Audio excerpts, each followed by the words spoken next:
अस्सलाम वालेकुम स्टूडेंट्स, क्या हाल चाल है। मैं उम्मीद करती हूँ कि अल्लाह के फजल करम से आप बिल्कुल ठीक होंगे। तो है स्टूडेंट्स, मैं आप लोगों के साथ पहले भी एक वीडियो शेयर कर चुकी हूँ कि जो सबसे पहले वीडियो थी कि उसमें मैं आप लोगों के साथ जो डेज बच्चे हैं उनके लिए टाइम टेबल सेट किया था कि ऐसे ऐसे पढ़ना और कौन सी बुक स्टडी करनी है और ग्रामर कौन सी पढ़नी है, ये सारा मैंने आप लोगों के साथ शेयर किया था। तो आज मैं आप लोगों के साथ सिलेबस शेयर करने वाली हूँ कि आपने सिलेबस में कि आप पेपर्स में क्या कुछ पूछते हैं वो आप लोगों के लिए आसानी के लिए कि आप लोग ये जो चीज़ें मैं आपको बताऊँ स्क्रीन पे चल रही होंगी, तो कि आप लोगों ने इनको देखना है, इनकी गहराई तक जाना है और कितने नंबर का वो पूछते हैं, कौन सा क्वेश्चन कितने नंबर का होता है, ये सारा आपके सामने है।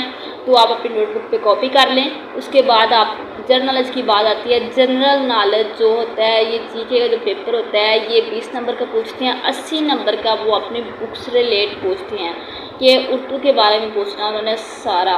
और मैं कहती हूँ कि उर्दू वाला जो बंदा होता है, उर्दू वाला, ये टेस्ट आसान, बाकी बुक से उर्दू वाला टेस्ट आसान होता है और मुश्किल भी होता है। अगर आप इसको एक वे से देखें तो आसान है, एक वे से देखें तो मुश्किल भी है, लेकिन बाकी बुक से लिहाज से ये आसान मैं कह सकती हूँ, क्योंकि इसमें वो 21वीं सदी के बारे में पूछ लेते हैं। तो 21वीं सदी में जितने भी आप लोगों के पास शोरा हैं, आप सबको उनकी डेट ऑफ बर्थ के बारे में पता होना चाहिए।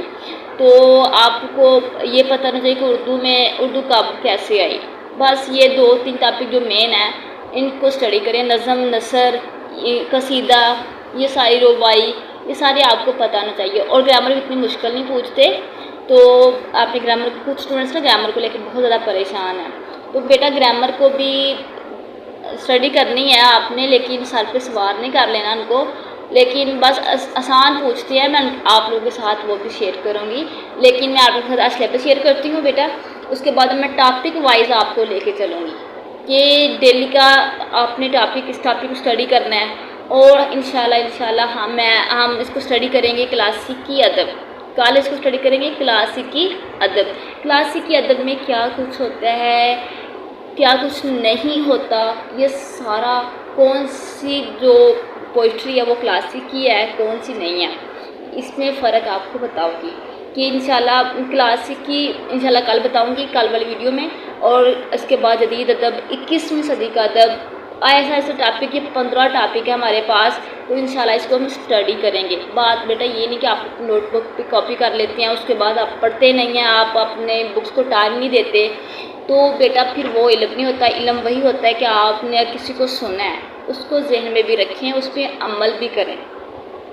जब हम किसी भी मोटिवेशनल की बात सुनते हैं, किसी भी टीचर्स की बात सुनते हैं, तो हम उस वक़्त कहते हैं हम चेंज हो गए हैं और होना चाहते हैं। लेकिन बेटा ठीक 15 मिनट जब आप मोबाइल ऑफ करके पास रख देते हैं, ठीक 15 मिनट के बाद आप वो नहीं होते, आपके पास वो वाली बात नहीं होती जो आप बात किसी मोटिवेशनल की सुन रहे होते हैं, और जो आपके पास फीलिंग होती है वो वाली फीलिंग आपकी ख़त्म हो चुकी होती है। तो बेटा इस पे को बरकरार रखना अपने ये स्टूडेंट्स की निशानी है कि वो ठीक 15 मिनट के बाद वो ना सारा अपना जो डाटा है वो डिलीट कर देता है अपने माइंड से। तो बेटा अच्छे बच्चे बन जाएं और उस पर अमल करें। जो आपने किसी भी टीचर को, आपने किसी भी टीचर से इल्म हासिल करना, उसको पहले उस्ताद माने। उस्ताद को जब इंसान उस्ताद मानता है ना, तब भी इल्म आता है। और मैं कहती हूँ कि उस्ताद, जब आप उस्ताद का अदब व एहतराम करते हैं, तो उस्ताद के दिल से भी आप लोगों के लिए दुआएं निकलती हैं।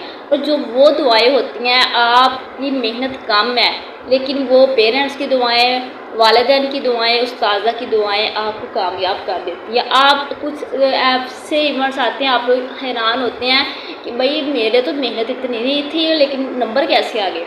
उसके पीछे आपके वालिदैन की दुआएं, आपकी उस्तादा की दुआएं वो होती हैं, वो आपको कामयाब करती हैं। तो बेटा उस्ताद से जब आपने इल्म, किसी भी उस्ताद से इल्म हासिल करना, वो कैसा भी है, उसका अपना इखलाक कैसा भी है, लेकिन बेटा वो आपके लिए उस्ताद है। जब आप उस्ताद को उस्ताद मानेंगे तो वो इल्म उनका इल्म आपके माइंड में कन्वर्ट होगा, उससे पहले ही नहीं। तो बेटा अब मैंने आज आपके साथ सिलेबस शेयर किया है, तो इसको अपने माइंड में रखें और आप नोटबुक पे कॉपी कर लेना। मैंने पहले भी कहा है, कॉपी कर लेने से इल्म नहीं आता, उसको स्टडी करें आप। बस आपने इसको कॉपी कर लेना है, उसके बाद आपने इसको देखना है, आपने खुद भी स्टडी करना है। आप जस्ट उस्ताद में ना रहा करें, आप खुद भी स्टडी करें, मुख्तलिफ बुक्स को स्टडी करें, मुख्तलिफ लेक्चर सुने। वैसे भी यूट्यूब पे काफ़ी लेक्चर्स पड़े हुए हैं। क्लासिक अदब के बारे में देखें क्या होता है, जदीद अदब के बारे में क्या होता है, 21वीं सदी का अदब क्या है, इस सब के बारे में आपको अब हल्का फुल्का सा बस नॉलेज लें। तो बाकी जो डीपली है वो भी मैं इंशाल्लाह आपके साथ अपना जो नॉलेज है वो शेयर करूँगी। तो बाकी आपने खुद भी स्टडी करना है। जब तक आप खुद स्टडी नहीं करेंगे, मेरे कहने मैं आप लोगों को कह भी लूँ, लेकिन जब तक आप खुद आपका मन नहीं करेगा पढ़ने को, आप खुद उसको स्टडी नहीं करेंगे। अब क्लासिक अदब टॉपिक है पहला, मैं भी आपको बताऊंगी, लेकिन जब तक आप उसको खुद डीपली नहीं जाएंगे, आपको ज़रा मेरी बात को समझने में ज़रा मुश्किल लगेगी।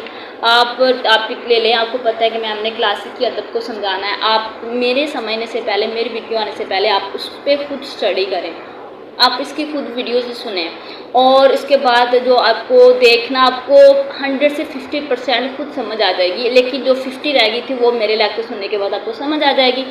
तो इसे हर टॉपिक को आपने ऐसे देखना है। तो मैं कहती हूँ स्टूडेंट्स को खुद स्टडी कर, खुद असाइनमेंट आप लोग खुद तैयार करें इंशाल्लाह, और उसके बाद आपको मैं भी बताऊँगी। तो फिर उसके बाद आप लोग को जो टॉपिक है वो क्लियर हो जाएगा। तो अस्सलाम वालेकुम रहमतुल्लाहि व बरकातहू। इंशाल्लाह मैं आप लोगों के साथ कल मिलूँगी नई वीडियो के साथ, नए टॉपिक के साथ।